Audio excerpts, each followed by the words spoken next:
we could, please. Do we have the mics? I'll use my RSM's voice if there's no microphone.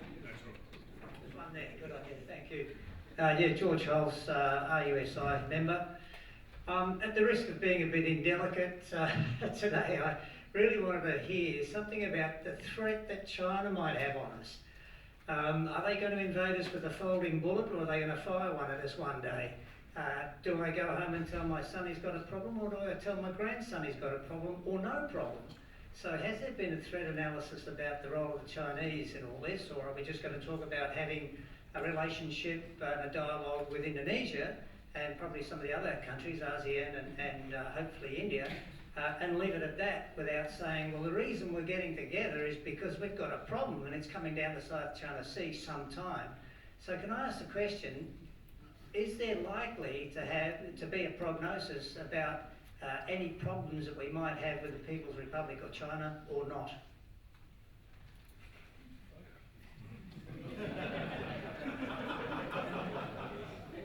I'm acutely aware that those three cameras down the back are taking this all over the place. And even if they weren't, I'd still be reserved in my answer. I'm concerned that we're creating a problem out of China, just as we seem to create problems out of other countries. I've talked about, we imagined Indonesia to be a threat for a very long time. And there are some people in the country and around the world who are, frankly, they're sad sacks. They're trying to find the worst in all of this. I think we've got to try and find the best, but as the ADF through much of our defence planning for a long time, we used to talk about hedging. It's the risk equation, likelihood and consequence. So you need to be prepared for all of these things. But I'm certainly not one who has got a timeline in my garage that says this is going to happen here and this is going to happen there. But at the same time, we should be looking for opportunities, and as we've learned today, they're not just about territorial integrity, which is the old notion of sovereignty, national security.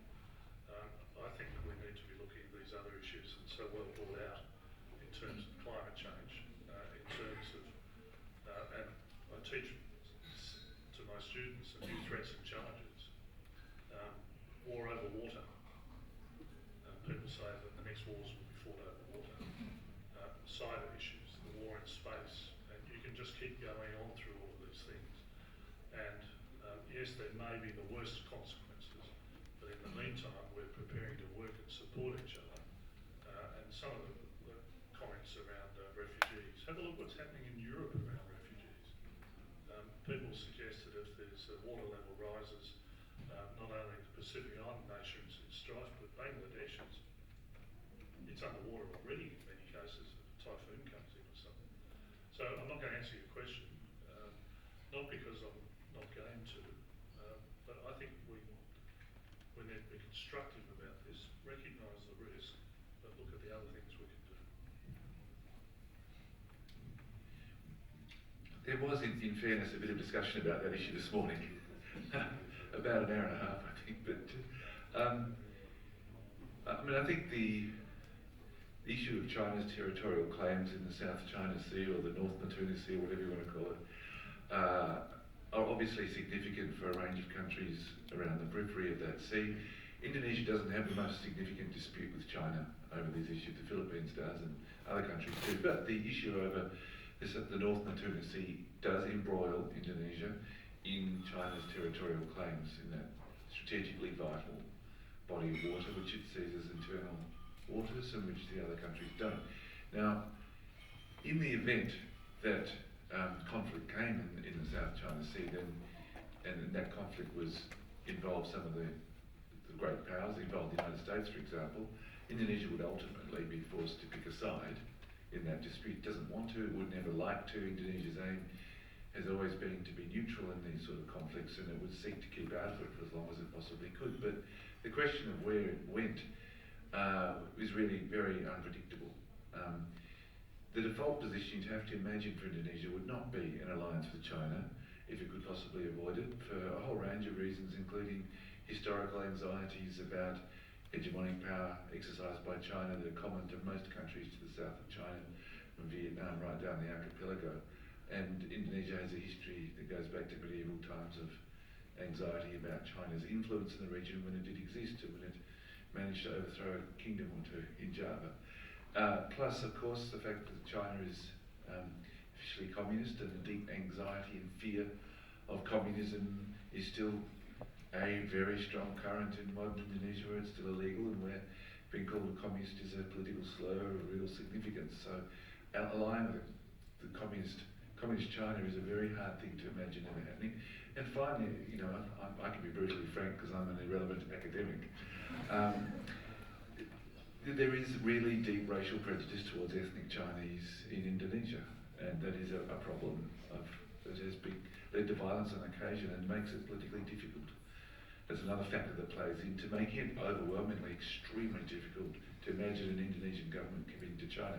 However, as Peter Jennings pointed out this morning, if the US absented itself from the region and China did become a hegemonic power, then Indonesia may have little choice but to come to an arrangement with China. And that would be a very difficult thing for it to do. As I said, it doesn't want to have any such alliance with anybody who would like to keep out of it. But you could imagine a situation where, against its wishes and its political traditions, it found itself forced to compromise with a dominant power in that region. And these are a whole lot of imponderables. And they all depend on decisions that are actually not made in Indonesia, or Australia for that matter, which are probably made in Washington and other world capitals before they play out. So I think it's really impossible to speculate with any sort of certainty about how those events could play out. But I would say one thing, that if China's authority and influence and reach becomes stronger in the South China Sea, then that is an opportunity for Australia and Indonesia, because it would tend to push them together. Just very briefly, I think to put it into perspective, Indonesia and Australia needs to improve relations whether or not there is China threat. I think we discussed, throughout since morning, one word that keeps popping up is misunderstanding. I mean, from Professor Lee's presentation just now about the ignorance in Australia about Indonesia, and I also I said the same thing about the ignorance from the Indonesian general public about Australia. So I think this sort of misunderstanding needs to be resolved, and the bilateral relationship between Indonesia and Australia does not depend on what China does in the South China Sea, for example, on how much Indonesia would react to certain things happening in the South China Sea, but it just has to improve regardless of what happens with China. Thanks, team, for the answers to that question. If we could shift maybe some of your questions back towards the strategic partnership problem and how we can maybe move forward from a policy perspective. So if I could ask, please, if there's any questions. Rick. Thank you, Rick Ma from Defence. I'm interested in what, if any, influence or impact does Australia's involvement in other agreements that exclude Indonesia, such as the FPDA, have upon Australia's ability to then negotiate and develop partnerships with Indonesia? Considering particularly the origin of the FPDA agreement.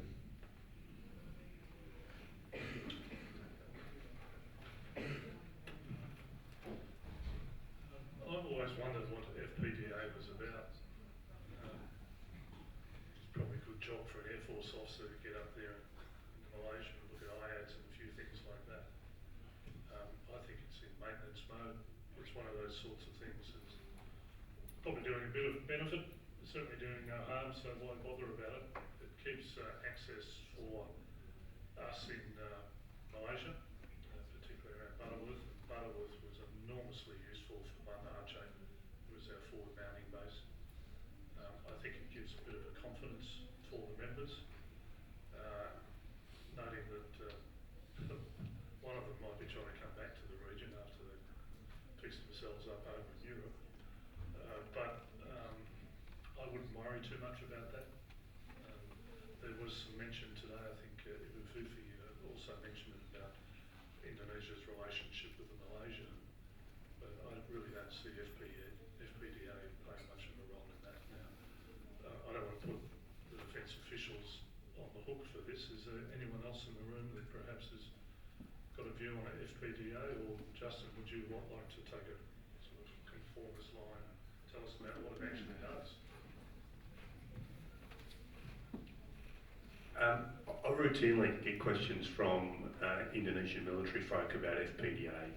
I think following confrontation in the 60s, FPDA was formed between our 5 countries, 4 of which are considered to be countries in proximity of Indonesia. So I guess from Indonesia's perspective, they are a little bit concerned about the containment of Indonesia. But we need to be very firm and clear that it's not an alliance. There are no guarantees that one country will come to the aid of another. And if you read about what FPDA is, it's pretty clear. So it's more to do, I think, with an awareness of what the five-power defence arrangement actually is, and the history of it. And I think Peter's explanation of it's in maintenance mode is very much is very accurate. But there is an underlying suspicion, and this is where I guess when we talk about the bilateral relationship, particularly in the military space, following East Timor in 1999, it's getting through some of those suspicions that have been held quite deeply within certain pieces and parts of the military. Tim, did you have any points? Fifi? No? FPDA? All right, do we have another question? Yeah, please. Here in the middle, yep.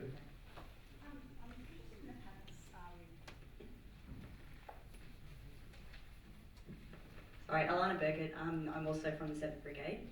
I'm particularly interested in the panel's thoughts on to what extent the US Marine Corps presence in Northern Australia is an irritant to Australia-Indonesia strategic partnership. For the first couple of days, it was a bloody irritant. Partly because, who was the Minister for Defence at the time? I'm just trying to think. Mick Krause was up there. Might have been Stephen Smith. Anyone help me? 2011 Minister for Defence? I'd shut them all out of my mind by then. I left it 2008. But he happened to be on the strip in Darwin when the Marines arrived. He was up there for an entirely different reason, and thought, oh, I wonder who those blokes are. Went over and said hello, and that was the sort of report that came out. And the Indonesian Foreign Minister at the time, Marty Natalegawa, he had a conniption. And then the narrative came out, and it's not as though people were making this up. It was primarily about HADR, and that I think is some of the value of the exercise. Humanitarian and disaster relief operations. So how do we work together? And if you look at some of those things. So I think it settled down pretty soon after that. I think most people would see that it's an opportunity for Marines to train. And many Australian soldiers would say of the training areas in Northern Australia, Mount Bundy and so on, they can have the bloody things. It's a pretty awful place. But I think things have settled down, and there is that value of HADR, and some of the work that the Marines do in the Pacific and around their hospital ships, their ability to, on ships, including the new landing helicopter Don, I look at them as a travelling town. They've got surgical capabilities, they've got the ability to make huge amounts of water evacuations and things like that. That was a bit of a nuisance to start with, but I think things have settled down. Maybe Ibu Fifi's got a view. I agree wholly with that. I mean, it was a huge issue. I mean, again, the media sort of like blew up, and then there was discussion about, you know, what the intentions were. But I guess these days we have other things to worry about. If I could just add, I also get questions about the US Marines in Darwin from my Indonesian interlocutors. And look, to be honest, and to reinforce and echo what Buck Peter has said, it also has an interoperability angle. Just because we've been on operations in the Middle East with our US counterparts for the last 15 years, as we draw down there, doesn't mean that we'll always be able to work together. So it provides great opportunity for our forces to keep at pace with our ally, the United States. The way I explain it to Indonesians it provides opportunity for parts of US Indo-PACOM. In Hawaii, you don't have large training areas to train for a part of the year. They're not based there permanently, so that's how I explain it. We also have up to 7,000 Singaporeans who have assets and train in Shoalwater Bay in central Queensland, but very seldom am I asked questions about why we have 7,000 Singaporeans. That will increase over time to 14,000. So that just puts into context and allays fears, I think. Okay, good questions, and we've still got time. Are there any more questions from the floor, please? G'day, Jonathan Smith from 8th 9th Battalion. Professor Lindsay. Jonathan, good job. Thank you, sir.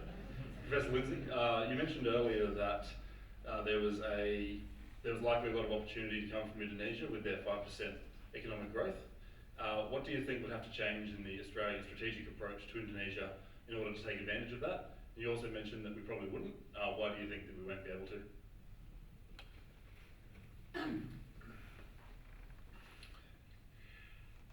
History shows that we haven't been a significant commercial presence in Indonesia. As I said earlier, bump around between 12th and 6th in terms of trade, and our investment is extremely low. We invest more in almost every other country in our region, except Indonesia, when it's about 270 million people with 5% growth. So we would rather go to PNG or Thailand than we would to Indonesia. So we haven't been there. Now, the fact that growth is so significant and the fact that the rating agencies predict this fairly inevitable boom, and they say, by the way, that this will happen despite Indonesia's best efforts. In other words, that it's not really a question of Indonesia transforming its economic policy to reach those goals. The predictions are based on the economy continuing to perform at current levels with quite low foreign investment, underachieving on foreign investment, relying on a huge domestic market to keep growth up, more or less around 5, which is described as underachieving, supposedly should be doing 6, able to do 8. It's like a dream fantasy for an Australian conversation, but so we know that this is coming, but we're still absent. Now, why are we absent? One of the reasons we're absent is that we do have a national blind spot about Indonesia. We do tend to notice most of the rest of Asia and areas where we have connections like PNG, and we do tend as a country, not people in this room, but outside it, not to notice Indonesia and not to take it seriously, to see it as a holiday destination or as a threat and not much else. So serious assessment of it as a commercial destination is not a common and popular view. But the other reason, of course, is, and let's be frank about it, Indonesia is not an easy destination for investment. It has enormous problems of red tape for foreign investors. Jokowi has put a lot of emphasis on making it simpler, setting up one-stop shops, cutting out regulations, cutting down hundreds of permits to only a few hundreds of permits necessary to get permission to invest. But the reality is, most of those reforms have not really worked yet. And it is still a very difficult destination for permitting. And as President Jokowi himself has admitted, and anybody in the government has admitted, the problems of corruption are really significant still within the bureaucracy, and they are particularly serious for foreign investors as well, who often get targeted. So we have to add that Australia's underperformance in business in Indonesia is not just about us, it's also about Indonesia's difficulty as a destination for foreign investors. Now, I've spoken about the bureaucratic red tape, I've spoken about corruption. The other fact is that Indonesia wants foreign investment but doesn't like it.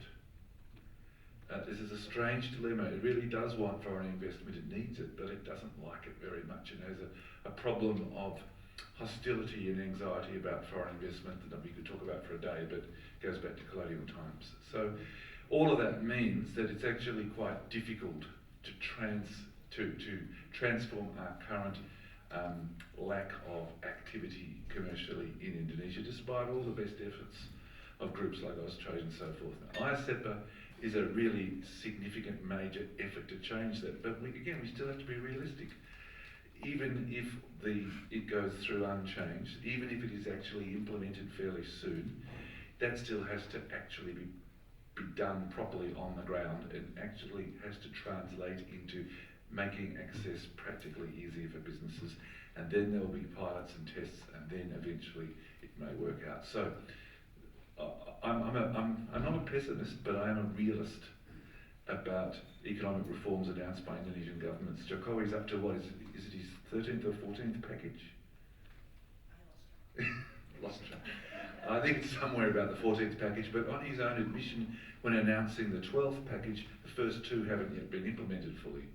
So, you know, we need to be realistic. So my argument is that we need to do it. We have to do it as quickly as we can, but it ain't easy and it won't happen soon. Thanks very much, Tim. Look, I might be selfish now and pitch a question to the panel.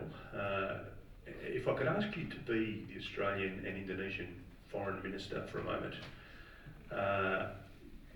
what policy recommendation would you make to enhance the strategic partnership between Australia and Indonesia? If I could start with Peter first. Which one do you want me to be?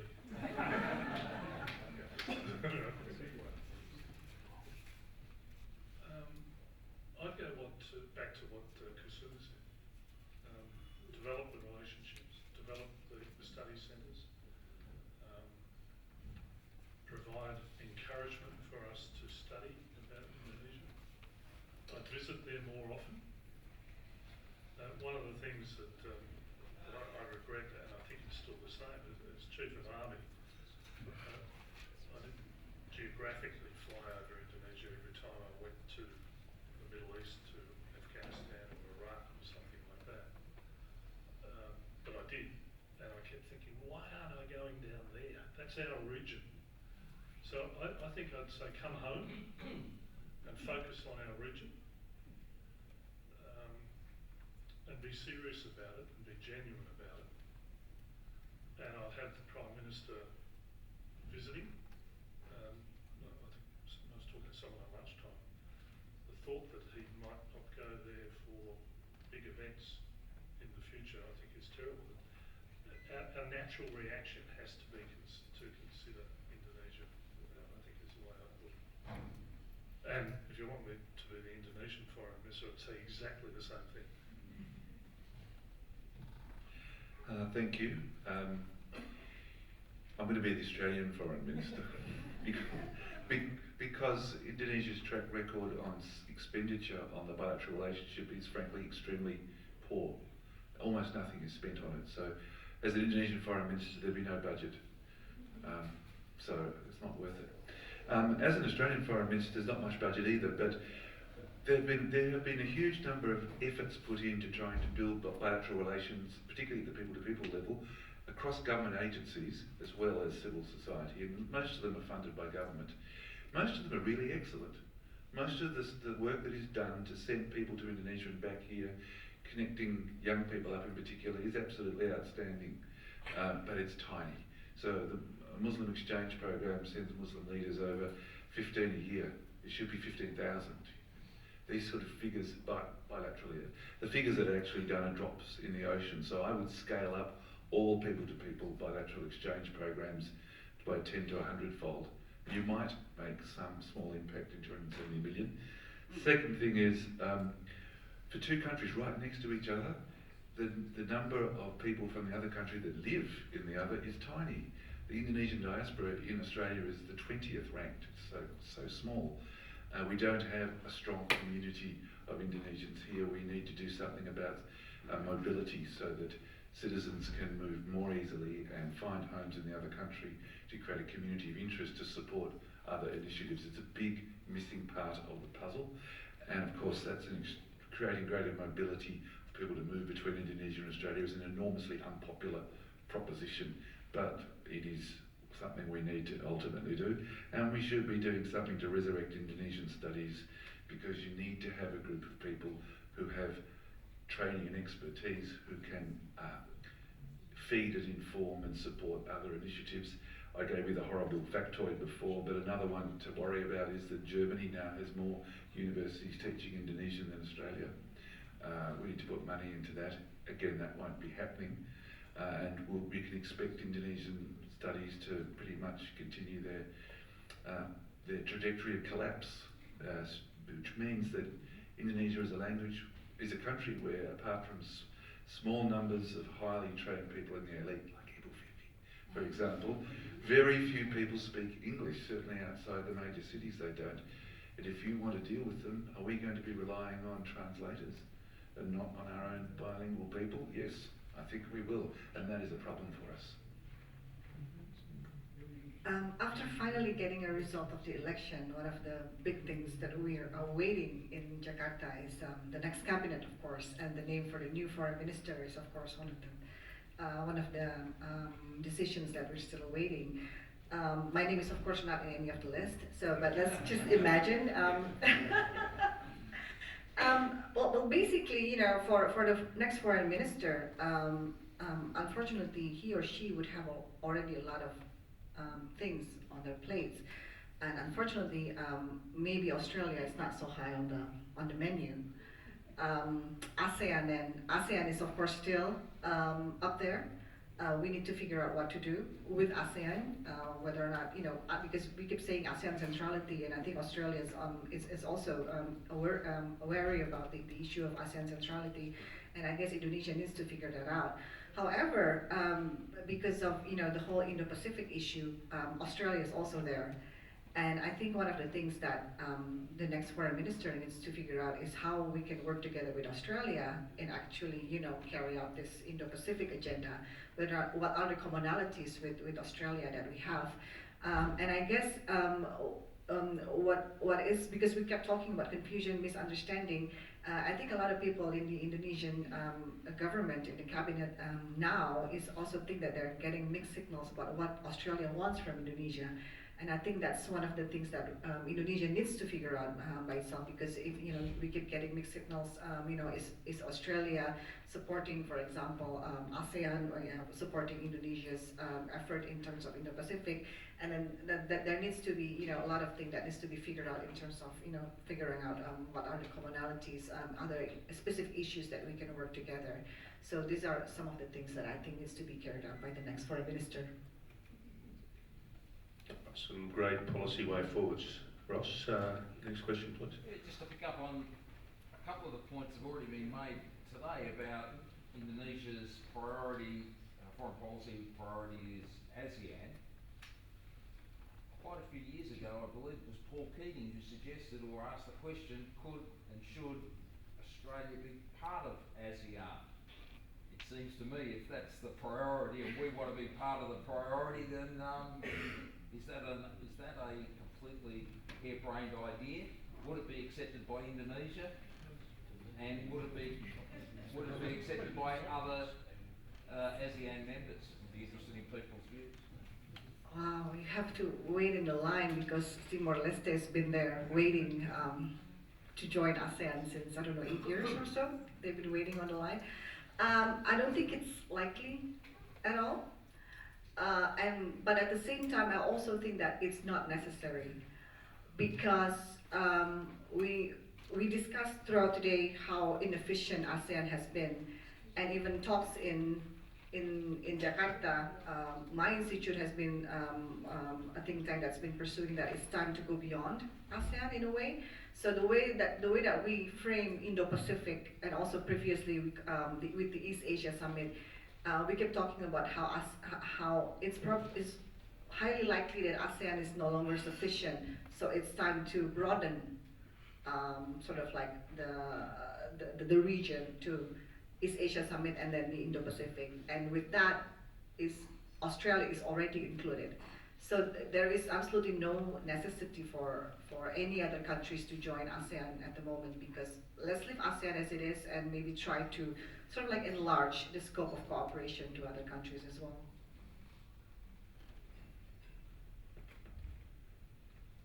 I don't think we would be welcome. I don't think we should join.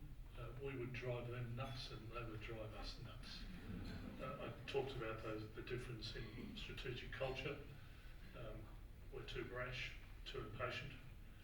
And ASEAN is overly patient and not brash enough. And I mentioned this morning, I thought that ASEAN in its present form is not danger of making a decision ever. And as some people, you might be better off having something like ASEAN Light, the original members. So there's search for consensus. It's a nice place to visit, I guess. It was very polite of them to come to Australia a couple of years ago. But I think there are other things for us to be doing. Okay, we've got about 5 minutes left for maybe the last question of the afternoon. If I could please, sir. My name is Lee Duffield. I'm from Independent Australia Online. It's about West Papua. What is the current doctrine on either side in dealing with this potential sticking point?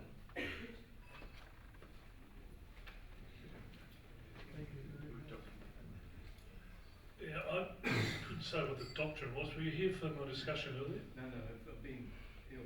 Okay.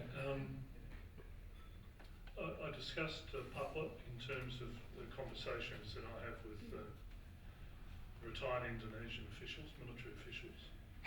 And I think just in brief, it was get it right.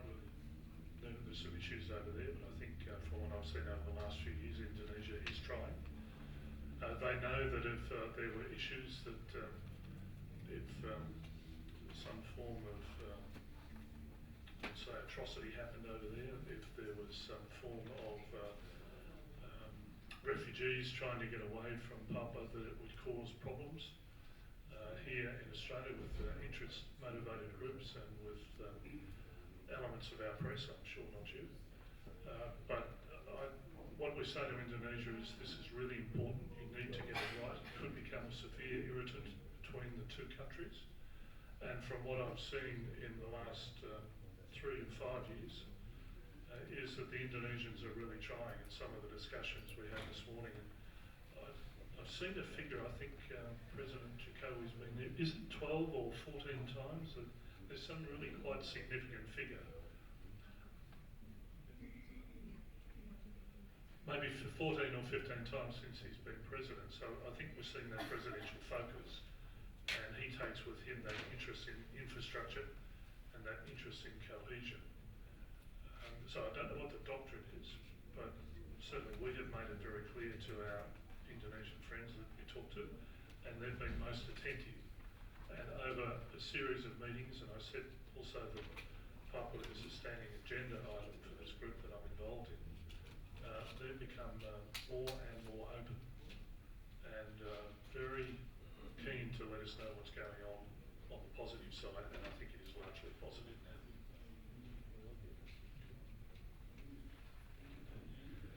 If I could just chime in from Defence or Australian Government perspective, when General Angus Campbell, our Chief of Defence Force, visited in February, he reinforced very clearly with Panglima TNI, his counterpart, that Papua is part of the Unitary Republic of Indonesia, full stop. And under the Lombok Treaty, that really reinforces the fact that Papua is part of sovereign Indonesian territory. So I'd just like to throw that in because I think it's very important that we make that known to our Indonesian brothers and sisters in the audience. Thanks. Back again.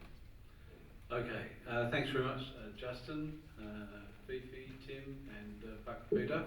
A wonderful session to bring much of the day together. So I'd ask you to join me in a round of applause.